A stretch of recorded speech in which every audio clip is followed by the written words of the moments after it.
See discussion on demonic realms. As indicated above, sometimes the Buddha recitation practitioner sees marks and forms which could actually be demonic realms. These are instances where cause and effect do not correspond. For example, while visualizing the physical features of the Buddha, a practitioner may suddenly see the features of a beautiful woman. Another cultivator, diligently reciting the Buddha's name in the hope of seeing auspicious scenes of the Pure Land, may unexpectedly see a slum area, with men, women and domestic animals running back and forth in all directions. Yet another practitioner, hoping to see precious lotus blossoms in the Pure Land, suddenly sees a small cart instead. These are demonic realms, as cause and effect do not coincide. There are 5 criteria that can help us determine which events are real and which belong to the demonic realms. 1. Instances where cause and effect do not correspond, such as visualizing one mark but seeing another, hoping to see one realm but seeing another, as well as scenes and realms that do not resemble those described in the sutras, are all demonic realms. 2. Buddhas and bodhisattvas have pure compassion. Therefore, even if they take the appearance of demons to test us, we should still feel calm, at peace and pure. Demons, on the contrary, are inherently evil and wicked.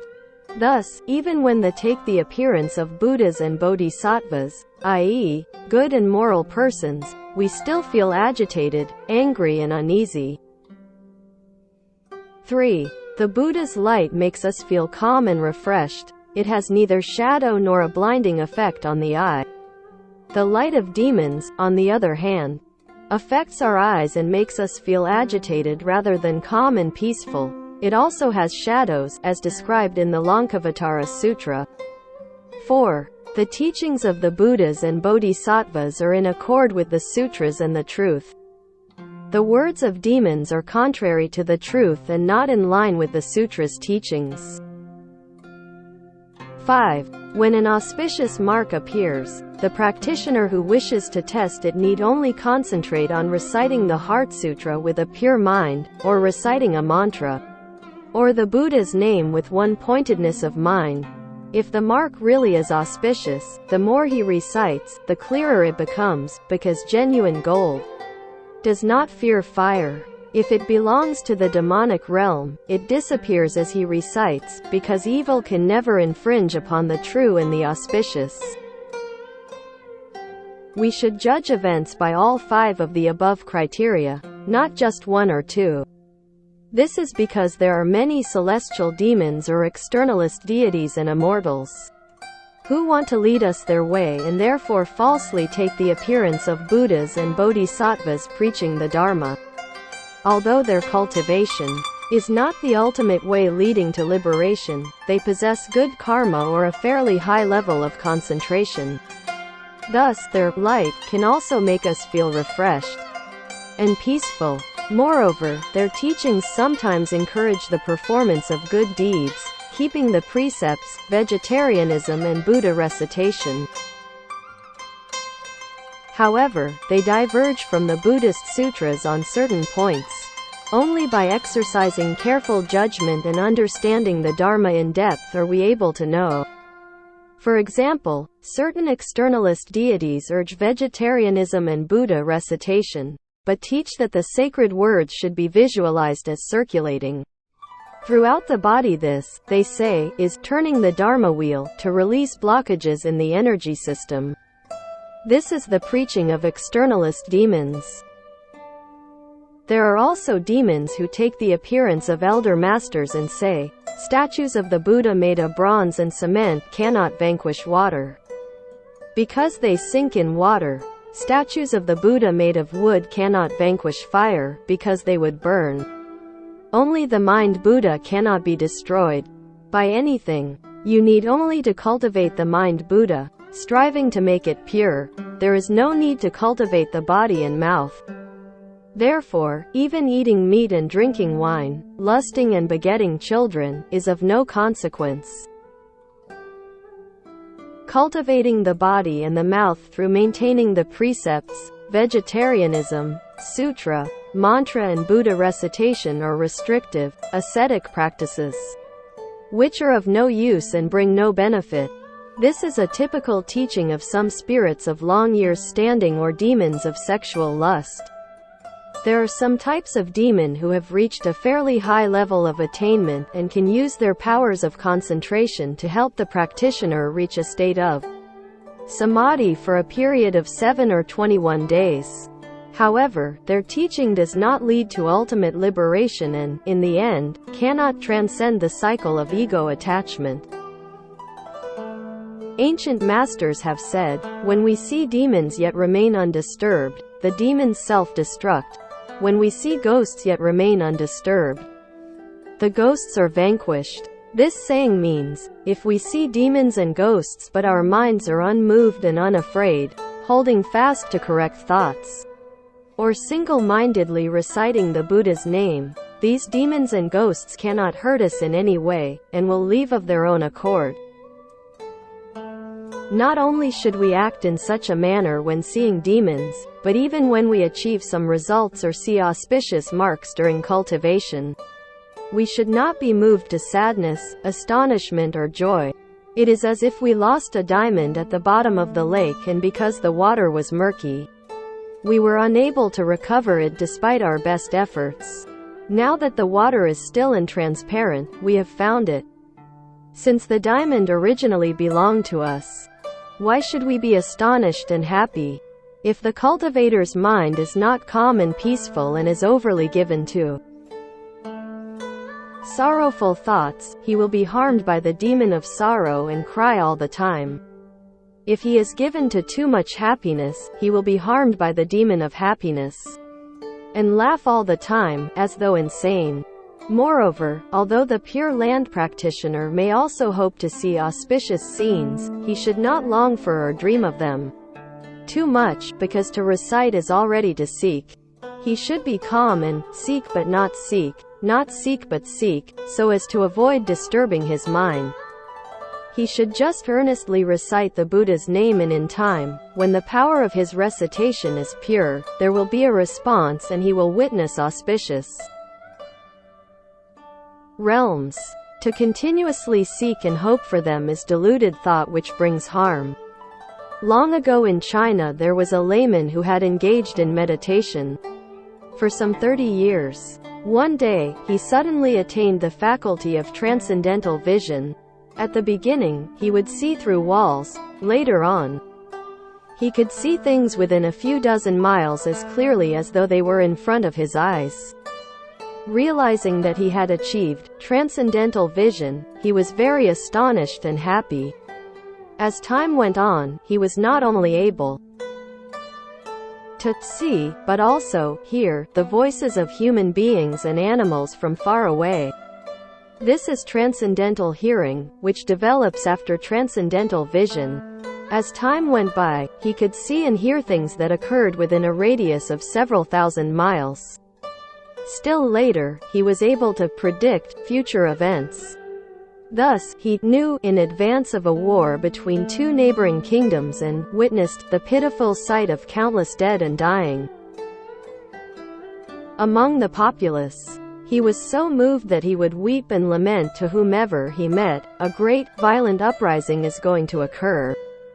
There will be massacres and utter misery. The people deserve pity and compassion. How can they be helped? At the time, everyone who heard him thought he was insane. Later on, however, war and rebellion did occur as he had predicted. Even when it was over, he continued to go around lamenting. Ancient masters commented, "This is a case of possession by the demons of sorrow and sadness." The cultivator who has reached a certain high level of practice suddenly develops transcendental vision.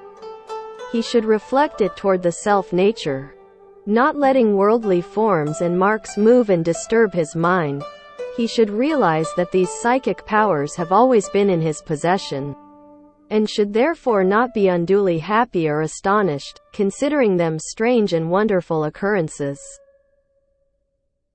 Various types of demons. The author had just finished drafting the previous 3 sections when he was visited by a Dharma colleague, who requested him to elaborate on the different types of demons, for the benefit of fellow cultivators. In the 3 previous sections he has, in fact, given a general explanation of the different realms, including those of demons. If the cultivator has understood the main idea, he can keep his mind undisturbed and counteract all harmful occurrences.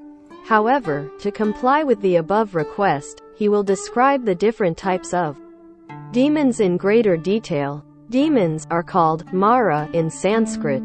In Chinese, the word is translated as murderer because demons usually plunder the virtues and murder the wisdom life of cultivators.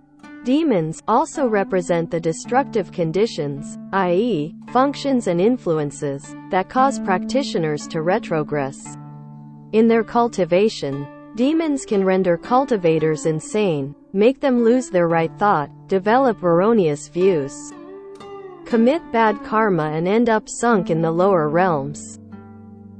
Those activities which develop virtue and wisdom and lead sentient beings to nirvana are called Buddha work. Those activities which destroy good roots, causing sentient beings to suffer and to sink in the cycle of birth and death, are called demonic actions. The longer a practitioner cultivates, and the higher his level of attainment, the more he discovers how wicked, cunning and flourishing the demons are. Although there are numerous demons, they can be divided into 3 types: demons of afflictions, external demons and celestial demons. A. Demons of afflictions. These demons represent the afflictions of greed, anger, resentment, delusion, contempt, doubt and wrong views. They also include the demons of the 5 aggregates, obstructions caused by our physical and mental functions, the 6 entrances, the 12 sense fields, eyes, forms, ears, and the 18 elements. These demons are also called internal, as they are created by topsy-turvy, delusive states of mind. Therefore, they must be annihilated by the true, enlightened, bright mind. The minds of human beings are easily moved, developing afflictions not only because of their personal karma but also because of the common karma of living together in an environment filled, for the most part, with evil beings. Some cannot resist the attractions of the 5 dusts and thus fall into evil ways. Others, encountering adverse conditions, grow sad and mournful and lose their determination to progress. Such developments, depending on their severity, render the cultivator despondent, indignant and ill, or worse still, cause him to abandon the Buddhist order or even to commit suicide out of despair. More harmful still, they create loss of respect and goodwill toward other cultivators, sometimes even hatred and avoidance of clergy and lay people alike, loss of faith in cause and effect, bad karma and, finally, descent upon the 3 evil paths is the end result. To counteract these demons, the practitioner should meditate on the fact that all afflictions are illusory, upsetting, suffocating, binding, evil and conducive only to suffering for both himself and others. To eliminate afflictions is to return to the true mind, which is free and liberated, fresh and tranquil, bright and clear, happy and at peace, transcendental and miraculous. The cultivator should also meditate in the same way on all attachments, from the 5 aggregates to the 18 elements. In the Lotus Sutra, the Buddha said, "You should not be greedy and attached to gross and vile forms, sound, smell, taste, touch and dharmas. If you do, they will burn you up." The Bodhisattva Manjusri once asked a female deity, "How do you see the 18 elements?" The deity replied, "They are similar to the Aeonic fire burning up the whole world." These are words of warning, reminding us to eliminate the demons of afflictions. If the demons of afflictions, internal demons, are not subdued, they will attract external demons, which wreak havoc. The ancients have said, if behind the door there are mean-spirited people will arrive at the door. If behind the door there are virtuous, superior people, noble superior people will arrive at the door. As an example, when thieves try to enter a house through the side door, if the owner calmly scolds them in a loud voice, they will naturally be frightened and leave. If, on the other hand, he is terrified and panic-stricken and begs them to desist, he will unwittingly be inviting them into his house. B. External demons. External demons are interpreted as taking the form of various external spirits, ghosts and deities. Once the cultivator has reached a certain level of attainment, he will be subject to demonic disturbances which will put him to the test. External demons can be divided into 3 groups. 1. Terrorizing demons. These are ghosts which like to frighten and terrorize people. They usually take the form of tigers, wolves, serpents, snakes or other ferocious beasts, or hallucinatory, diabolic apparitions to scare the cultivator. Their forms change ad infinitum. They may have no head or many heads, many hands, many eyes, or a half-human, half-bestial body. They brandish weapons or spit fire. If the practitioner is frightened, he loses his right thought and often goes insane. Faced with these occurrences, we should reflect that all forms and marks are illusory, and that demons can only destroy the illusory body, not the true mind. Meditating this way, we should remain calm and unafraid, peacefully concentrating on Buddha or mantra recitation, and the demons will retreat of their own accord. 2. Demons of lust and attachment. These are a type of demon which excites a range of emotions, from sexual lust to delusive attachment to the 5 dusts, i.e., this world. They take the appearance of alluring, nude men and women, or of parents, siblings or close relatives, as well as of Buddhas and bodhisattvas with beautiful, adorned features, in order to entice the practitioner. If he is fond of good food, these demons bring him succulent, fragrant dishes. If he likes diamonds or gold, they take the appearance of strange animals holding precious stones in their mouths as offerings. They cause whatever the practitioner desires to appear. They can also use their psychic power to lead him into evil samadhi, evil wisdom and eloquence, giving him the mystic power to know the past and the future. Those who do not understand will mistake these occurrences for evidence that the practitioner has attained enlightenment, and thus believe in and trust him. In reality, however, the cultivator's mind is upside down, and he spends all his time engaging in errant, demonic practices to deceive the world. There was a case of a Vietnamese monk who was cultivating at a deserted temple in Laos. In one of his meditation sessions, he saw a group of beautiful, ethereal women, all naked, holding hands and dancing around. The monk, unable to calm his agitated mind, immediately recited the Buddha's name in all earnestness. Only then did this scene disappear.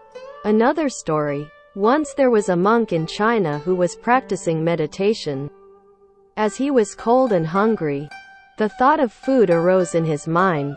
He suddenly saw a woman presenting him with an offering of food.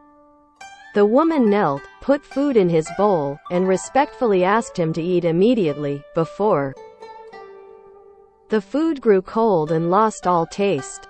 The monk, being hungry, wanted to eat at once, but, remembering that it was not yet noontime, he patiently told her to put the bowl aside for the time being. The woman left, appearing angry and upset. Some time later, at noon, the monk uncovered the bowl, to discover that it was full of worms, crawling all around. He then understood that his false thought of food had attracted the demonic apparition. Thanks to his power of concentration, he was able to avoid eating the dirty food and violating the precept against killing. There was also a case of a Zen monk, practicing in the mountains. Lonely and isolated, he had a deluded thought, hoping to have some fellow cultivators practicing along with him, to make life more bearable. Immediately, an old woman appeared from nowhere, leading two beautiful young girls by the hand, who, she said, lived in the village down in the valley. They had come, they said, to seek guidance in the way. The monk, unsuspicious, immediately began to give a Dharma talk to the group. One day, after many such visits over a period of time, the old woman respectfully asked that the two girls be allowed to become attendants to the monk and relieve him of his daily chores. The monk, hearing this, became suspicious. He reprimanded the old woman severely and refused the offer. The three women left, apparently angry and ashamed. The monk, intrigued, followed them discreetly until they disappeared around a bend in the road. When he reached the spot, he found it was a dead end with no habitation or anything else around, except for three very old trees. One big tree and two smaller ones. He thought it over and realized that he had been tested. A fleeting thought occurred to him, that he should cut down the trees, start a bonfire, and burn them up. At that moment, three persons appeared, seeking repentance and begging him to forgive them and spare their lives. Therefore, the cultivator should remember, when the mind is still, all realms are calm. When delusion arises, demons are born. Nuisance demons 3. This type of demon concentrates on harassing and disturbing the practitioner. There is a certain species of spirits and ghosts, which can be subdivided into many types, each appearing at a fixed time of the day. In general, each hour has 3 types of spirits. For example, during the period between 7 and 9 in the morning, they take the appearance of dragons, fish and serpent-like creatures. In the commentary concentration and visualization in Zen, a type of demon is mentioned, with a face like a pear-shaped guitar, 4 eyes and 2 mouths, which enjoys disturbing cultivators. Waiting for the individual to begin practice, it takes the form of worms and crawls all over his head and face, penetrates into his mouth, nose, eyes and ears, or goes under his armpits or belly to sting him. At other times it shouts loudly into the practitioner's ears, creating a great disturbance and giving him a headache, or it suddenly embraces him tightly. If the practitioner attempts to seize it in return, nothing is there.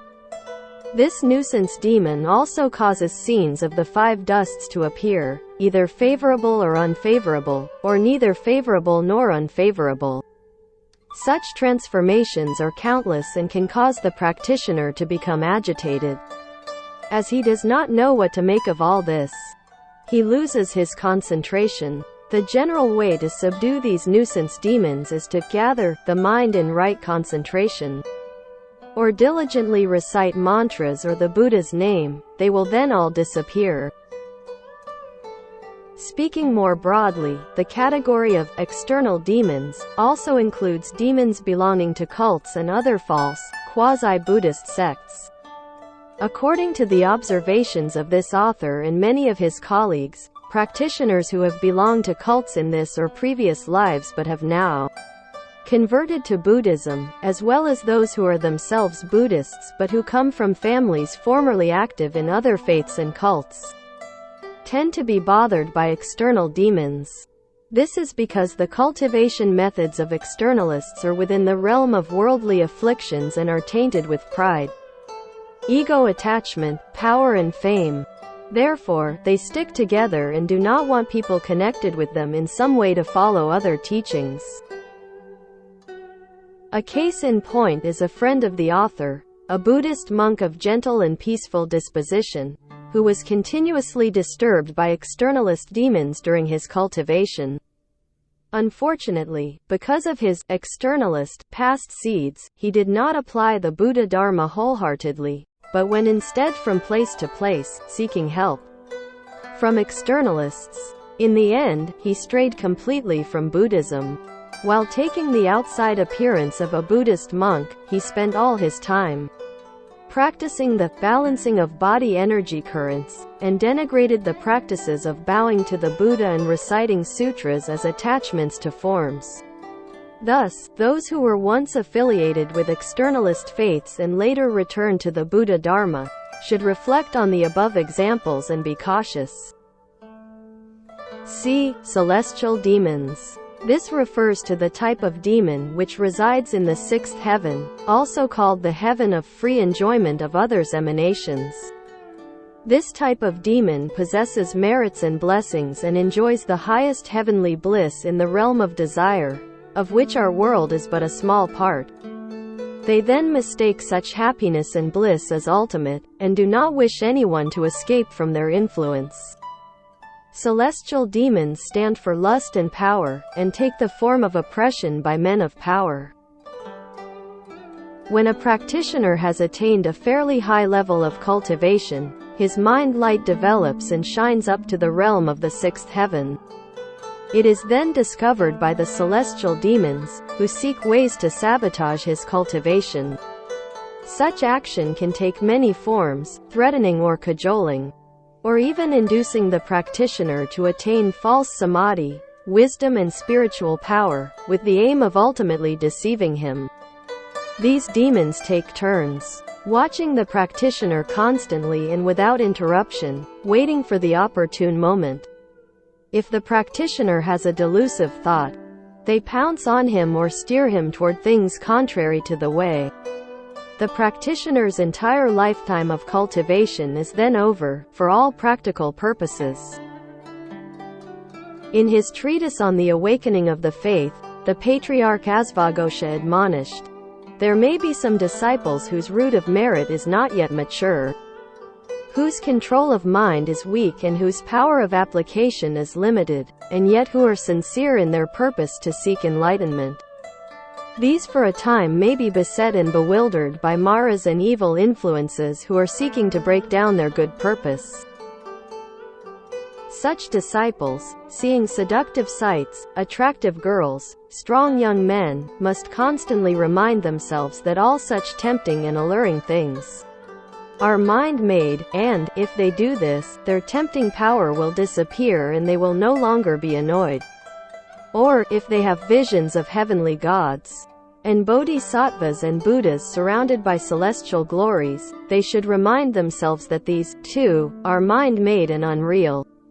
Or, if they should be uplifted and excited by listening to mysterious Dharanis, to lectures upon the Paramitas, to elucidations of the great principles of the Mahayana, they must remind themselves that these also are emptiness and mind-made, that in their essence they are nirvana itself. Or, if they should have intimations within that they have attained transcendental powers, recalling past lives, or foreseeing future lives, or reading others' thoughts, or freedom to visit other Buddha lands, or great powers of eloquence, all of these may tempt them to become covetous for worldly power and riches and fame. Or, they may be tempted by extremes of emotion, at times angry, at other times joyous, or at times very kind-hearted and compassionate, at other times the very opposite, or at times alert and purposeful, at other times indolent and stupid, at times full of faith and zealous in their practice, at other times engrossed in other affairs and negligent. All of these will keep them vacillating, at times experiencing a kind of fictitious samadhi, such as the heretics boast of, but not the true samadhi.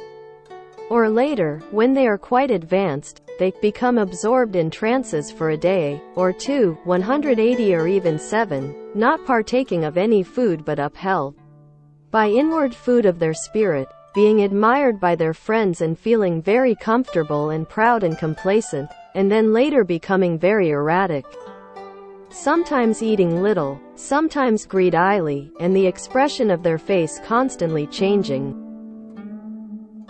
Because of all such strange manifestations and developments in the course of their practices, disciples should be on their guard to keep the mind under constant control. They should neither grasp after nor become attached to the passing and unsubstantial things of the senses or concepts and moods of the mind. If they do this, they will be able to keep far away from the hindrances of karma. Translation by Wei Dao, A Buddhist Bible, page 402-3. In summary and as a further generalization, there are only two types of demons, internal and external. Celestial demons are within the category of external demons. However, I have described them separately to alert the practitioner to the dangerous, subtle havoc they can cause. In addition to the demons of afflictions, external demons and celestial demons described above, Buddhist sutras also mention disease demons and the demon of death. A bout of disease will usually wither the practitioner's efforts, while death in the midst of cultivation can make him retrogress. Thus, disease and death are called demons. However, in general, they represent obstacles to the way that affect the physical body, but they cannot harm and destroy the bodhi mind in the true sense of the word demon. For this reason, they are only mentioned in passing, but not elaborated upon here. Considering the level of cultivation of today's practitioners, they generally face harassment only from demons of afflictions or external demons. Such cultivators are not advanced enough to arouse opposition from celestial demons. However, should the latter set their minds to destroying someone, that person has little hope of escaping harm, unless his cultivation is exemplary. In the Surangama Sutra, Buddha Sakyamuni, out of compassion for cultivators faced with many dangers along the way, admonished those who practiced meditation to recite mantras at the same time. This would enable them to rely on the Buddha's power to escape harm from demons and achieve right concentration. Elder Master Yin Kuang has said, "At first glance, it would appear that the Surangama Sutra has a different viewpoint from the Pure Land. However, upon closer scrutiny, the sutra, in its essence, actually praised and commended the Pure Land school. Why is this so? It is because, if even those who have attained the third level of arhatship can suffer retrogression caused by demons, we can see the crucial importance of Buddha recitation and rebirth. In the gathering and helping light of the Lord Amitabha Buddha, there is no more danger of demons." Thus, while treading the way but not yet reborn, Pure Land practitioners may also encounter demonic obstacles. However, in most cases, this is because the cultivator does not understand the Dharma and is not skillful at reigning in his mind, letting internal demons spring up, which, in turn, attract external demons. If he can keep his mind calm and tranquil and, in addition, recite the Buddha's name, external demons will be powerless and afflictions will gradually disappear as well. Thus, for Pure Land practitioners, even if demonic obstacles appear, they are few in number. Zen practitioners, on the other hand, face many demonic occurrences because they rely only on their own strength and self-power. A Zen follower should fulfill the following 5 conditions to be successful. First, he should keep the precepts strictly. Secondly, his nature and roots should be swift and enlightened. Thirdly, he should have a clear understanding of the Buddha Dharma, skillfully distinguishing the correct from the deviant, the true from the false. Fourthly, he should be firm and stable in his determination. And fifthly, he should be guided by a good advisor, who has a thorough understanding of the sutras and many years' experience in meditation. If the practitioner does not meet these 5 conditions, he is very easily subject to harm from demons. The ancients have said that, in Zen practice, there are many opportunities to go astray.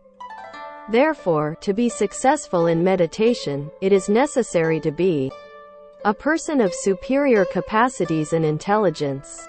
High-level Zen masters of the past, in transmitting the Dharma to their disciples, would repeatedly warn them, do not promise to accept as a disciple anyone who does not have the deepest good roots. These words should serve as proof enough of the above observation. In the treatise on the awakening of the faith, after summarizing the essential points of Mahayana doctrine and explaining the path of cultivation, the Patriarch Asvaghosha added, next, suppose there is a man who learns this teaching for the first time, and wishes to seek the correct faith but lacks courage and strength.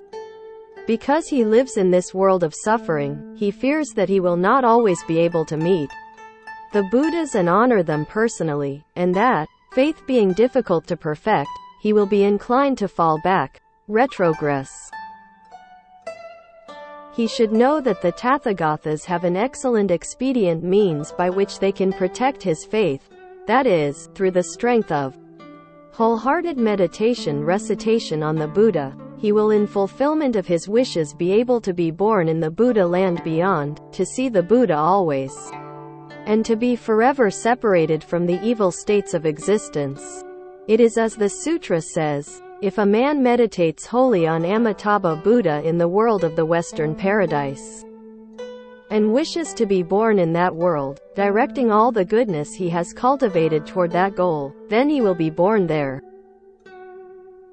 Because he will see the Buddha at all times, he will never fall back. If a cultivator follows this path, he will be able to be born there in the end. Because he abides in the correct samadhi. The Awakening of the Faith, by Asvaghosha. Translated with commentary by Yoshito S. Hikita.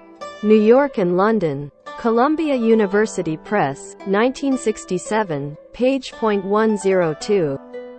As explained above, diligent Buddha recitation is a wonderful expedient to escape demonic dangers and swiftly attain right concentration.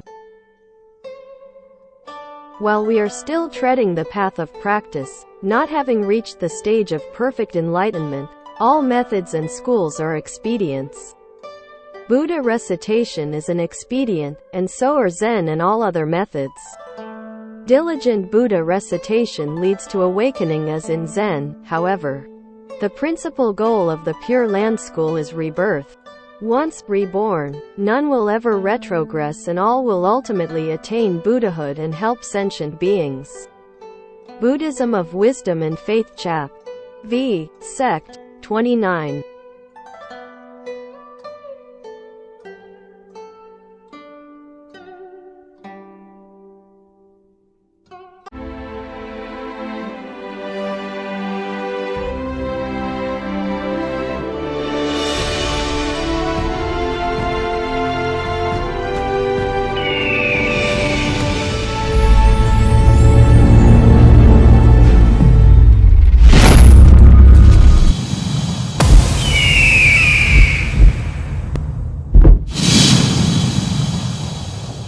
Adi da Fat TV